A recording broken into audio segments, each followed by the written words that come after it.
বাংলাদেশের আকাশে কালো মেঘ, সেনা ছাউনি থেকে শুরু করে রাজনীতির মাঠ সবখানেই কেমন একটা গুমোট অবস্থা। পর্দার আড়ালে কিংবা আমাদের চোখের সামনে কি ঘটছে, আজকে সেই বিষয়টি নিয়েই আলোচনা করব। শেষ পর্যন্ত সাথে থাকবেন।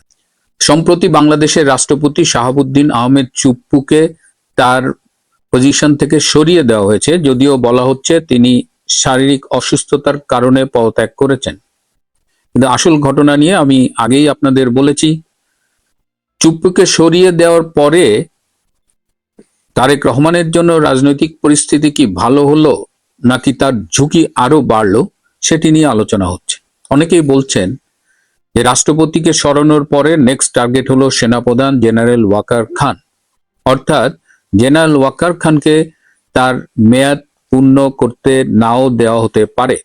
সবকিছু ঠিক থাকলে আগামী বছর 23শে জুন তার মেয়াদ শেষ হবার কথা, কিন্তু সেই পর্যন্ত তিনি দায়িত্বে থাকবেন কিনা সেটা নিয়ে প্রশ্ন উঠেছে। এদিকে নৌবাহিনী প্রধান, তাকে ওয়াদা করা হয়েছিল যে আগস্টের রেজিম চেঞ্জ সাকসেসফুল হলে তাকে 1 বছর এক্সটেনশন দেওয়া হবে, তাকে দেওয়া হয়নি। সভাপতি নৌবাহিনী প্রধান, সেনাবাহিনী প্রধান, বিমান বাহিনী প্রধান, 3 প্রধানেরই তখন একটা প্রত্যাশা ছিল যে রেজিম চেঞ্জের পরে তারা কিছু না কিছু পাবে এবং মিনিমাম 1 বছর এক্সটেনশন, এই প্রমিসটা কিন্তু তাদের কাছে করা হয়েছিল। কিন্তু 1 বছর এক্সটেনশন তো হয়নি। এখন পুরো মেয়াদ কমপ্লিট করা যাবে কিনা সেটা নিয়েই টেনশন। এবং মেয়াদ পূর্ণ করার জন্য সেনাপ্রধান জেনারেল ওয়াকার খান কিন্তু ব্যাপক চেষ্টা করছেন। তার একটা স্বপ্ন বাংলাদেশ, পাকিস্তান এবং তুরস্কের একটা মিলিটারি প্যাক তৈরি করে দিয়ে যাওয়া, এবং স্বভাবতই 1 বছর এক্সটেনশন তিনিও চান। 2025 সালের 7ই জানুয়ারি বেগম খালেদা জিয়া চিকিৎসার উদ্দেশ্যে ঢাকা ত্যাগ করেছিলেন এবং 8ই জানুয়ারি তিনি লন্ডন পৌঁছেছিলেন। তার ঢাকা ত্যাগের প্রাক্কালে 2রা জানুয়ারি সস্ত্রীক জেনারেল ওয়াকার খান বেগম খালেদা জিয়ার সাথে দেখা করেছিলেন এবং প্রায় 40 মিনিট সময় কাটিয়েছিলেন। এই সময়ে জেনারেল ওয়াকার খান টেলিফোনে তারেক রহমানের সাথে কথা বলেছিলেন এবং তখন খালেদা জিয়া তারেক রহমানকে বলেছিলেন যে ওয়াকার খুব ভালো ছেলে, ওয়াকারকে যেন সে দেখে রাখে এবং ওয়াকার তাদের পক্ষে অনেক সাপোর্টিং কাজ করছে। কিন্তু আজ খালেদা জিয়া নেই, তিনি মারা গেছেন। তার ছেলে তারেক রহমান আজকে বাংলাদেশের প্রধানমন্ত্রী।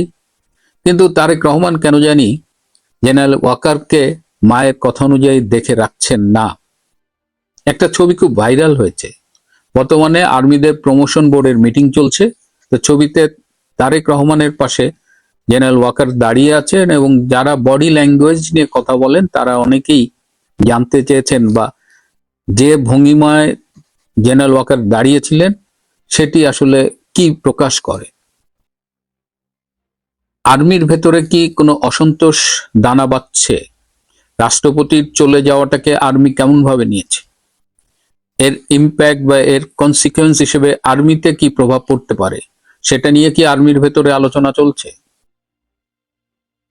সবকিছু মিলিয়ে জেনারেল ওয়াকার এক ধরনের বলা যায় বিষণ্ণতায় ভুগছেন, অনিশ্চয়তায় ভুগছেন তার ক্যারিয়ার, তার বাকি টেনিউরটা নিয়ে। তিনি তুরস্কের সাথে যে প্যাকটা করতে চাচ্ছেন, আবার জেনারেল ওয়াকার কিন্তু দিনের শেষে ডিপ স্টেটের লোক। তারেক রহমান কার লোক? তারেক রহমানকে ক্ষমতায় এনেছে মূলত ভারত, আমেরিকার সাথে আন্ডারস্ট্যান্ডিং এর মাধ্যমে। শুধু ভারত নয়, যদি আরো স্পেসিফিক্যালি বলি, ভারতের পররাষ্ট্রমন্ত্রী ডক্টর জয়শঙ্কর, এটি তারই উদ্যোগ ছিল। জামাত ঠেকানোর জন্য তারেক রহমানকে তারা সেই মুহূর্তে উত্তম বিকল্প মনে করেছিল। কিন্তু ক্ষমতায় গিয়ে তারেক রহমান কিন্তু ভারতের সেই আস্থার প্রতিদান দেননি। ভারতের অনেকেই মনে করেন যে এই তারেক রহমানের যে ভারতের প্রতি অ্যাটিটিউড, তার দ্বারা Bharat is feeling exploited. Bharat মনে করছে যে তারেক রহমান তাদের সাথে সঠিক আচরণটা করেনি। এখন সেপ্টেম্বরে ভারতে ব্রিক্সের মিটিং এবং সেই মিটিং এ তারেক রহমানকে আমন্ত্রণ জানানো হয়েছে। দেখা যাক তারেক রহমান ব্রিক্সের মিটিং এ ভারতে যায় কিনা। যদিও এই ব্রিক্সের আগেই নরেন্দ্র মোদীর সরকারকে সরিয়ে দেওয়ার একটা চেষ্টা করা হয়েছিল। যখন নরেন্দ্র মোদীর এই কথা বলছি, এবং আমি যে ভারতের যে আন্দোলনটা হলো ককরোচ জনতা পার্টির, একটা মজার ঘটনা হয়েছে যে পরশুদিন পাঞ্জাবে একটা পাবলিক পরীক্ষার প্রশ্ন ফাঁস হয়েছে, এবং দিল্লিতে যে আন্দোলনটা হয়েছিল সেটা এই পাবলিক পরীক্ষার প্রশ্ন ফাঁস নিয়েই। তো এখন পাঞ্জাবে যখন পাবলিক পরীক্ষার প্রশ্ন ফাঁস হয়েছে, তো পাঞ্জাবের ক্ষমতায় বর্তমান যে মুখ্যমন্ত্রী তিনি আম আদমি পার্টির, তিনি একসময় কৌতুক অভিনেতা ছিলেন। তো তিনি এখন এই পাঞ্জাবের এই মুখ্যমন্ত্রী। তো এখন স্বভাবত একটি আন্দোলন দানা বাঁধবার কথা, কিন্তু পাঞ্জাবে আম আদমি পার্টি বলছে না, এই ধরনের আন্দোলন করা যাবে না। ভারতের কেন্দ্রে দিল্লিতে তারা আন্দোলন করবে, কিন্তু নিজেদের ঘরে যখন একই সমস্যা, যে অভিযোগে তারা এখন অভিযুক্ত, সেখানে কিন্তু এখন আন্দোলন হচ্ছে না। তার মানে আম আদমি পার্টি এবং অনেকে মিলে ভারতে যে আন্দোলনটি করেছিল ককরোচদের সামনে রেখে, সেই আন্দোলনটা আসলে যে যে দাবির কথা বলেছে সেটা না, এর অনেক গভীরে এর শেকড় প্রথিত ছিল। যাই হোক, তারেক রহমান ভারতের সাথে কথা রাখছে না, তারেক রহমান ওয়াকারের সাথে কথা রাখছে না, তারেক রহমান আমেরিকার সাথে কথা রাখছে না। সেটা আবার বলা যায় তাদের অতিরিক্ত চীন প্রীতি, এবং এই যে সার্জিও গোর আসবেন, সার্জিও গোর এসে তিনি আবার রোহিঙ্গাদের সাথে মিটিং করবেন।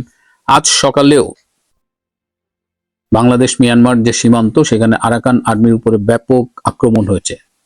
মিয়ানমারের জান্তা সরকার ব্যাপক বোমবিং করেছে আজকে সকালেও। অর্থাৎ আরাকান আর্মির উপরে কিন্তু একের পর এক আক্রমণ চলছেই। এদিকে ডক্টর ইউনূস কিন্তু বাংলাদেশের রাষ্ট্রপতি হবার আকাঙ্ক্ষা এখনো ত্যাগ করেননি।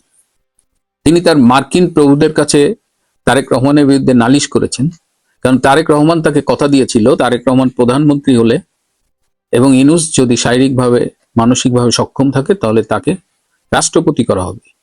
কিন্তু এখন তারেক রহমান ডক্টর ইউনূসকে রাষ্ট্রপতি করবার মতো ভরসা পাচ্ছেন না।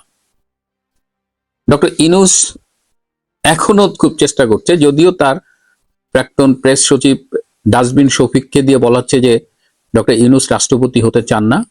এটি অসত্য তথ্য।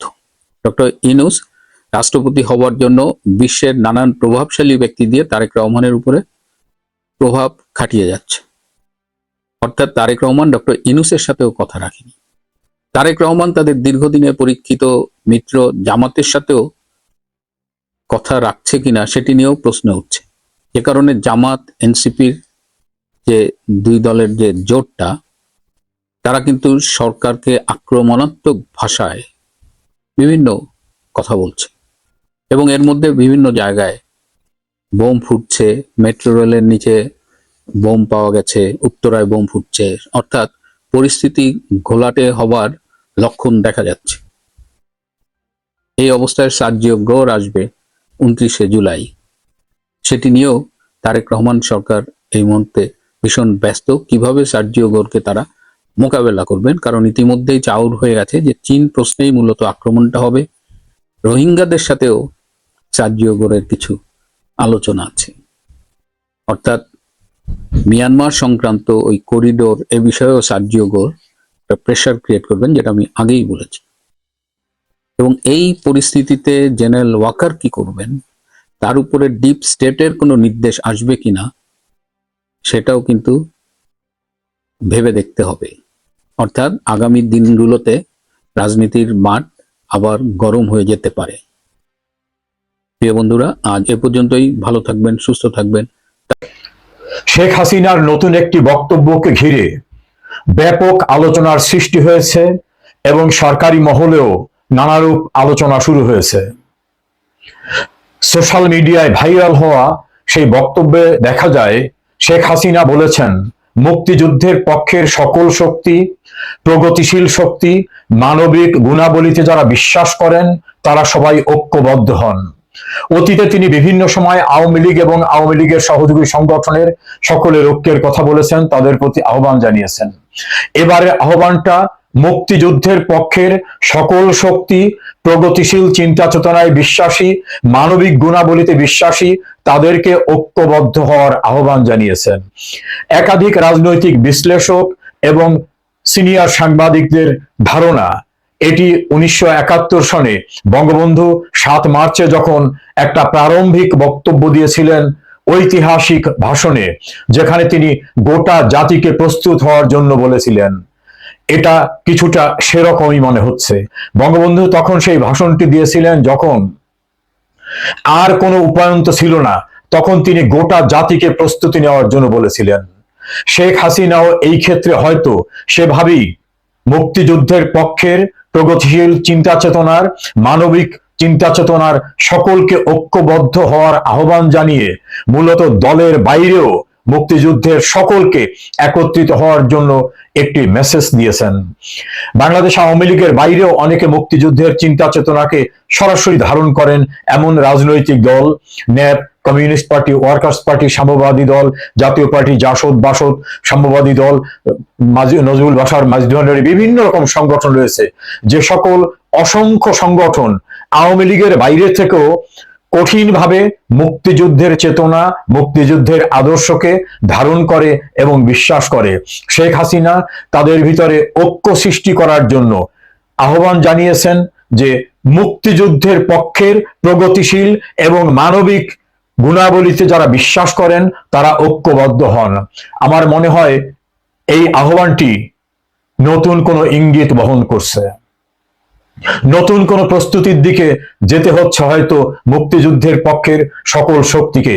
যখন বাংলাদেশে পাকিস্তানের জনক কায়েদে আজম মোহাম্মদ আলী জিন্নাহর জন্মদিন পালিত হয়, যখন জাতীয় পতাকাকে এবং জাতীয় সঙ্গীতকে বদলে দিতে চায়, মুক্তিযুদ্ধের স্লোগান জয় বাংলাকে নিষিদ্ধ ঘোষণা করা হয়, মুক্তিযোদ্ধাদের চরমভাবে অপমানিত করা হয়, জুতাপেটা করা হয়, মুক্তিযুদ্ধের সংগঠকদের কারাগারে আটকে রাখা হয়, রাস্তাঘাটে নির্মমভাবে অত্যাচার করা হয়, মুক্তিযুদ্ধের সমস্ত স্মৃতিচিহ্ন মুছে দেওয়ার জন্য 32 নম্বর বঙ্গবন্ধু ভবন, বঙ্গবন্ধুর মুরাল, বীর শ্রেষ্ঠদের মুরাল সহ সমস্ত স্মৃতিচিহ্ন যখন মুছে দেওয়ার চেষ্টা চলছে, তখন এটা স্পষ্ট যে মুক্তিযুদ্ধের চেতনার বাংলাদেশ আর থাকছে না, এমন একটি ষড়যন্ত্র এগিয়ে যাচ্ছে। পার্লামেন্টের দিকে তাকালেও সেই একই দৃশ্য।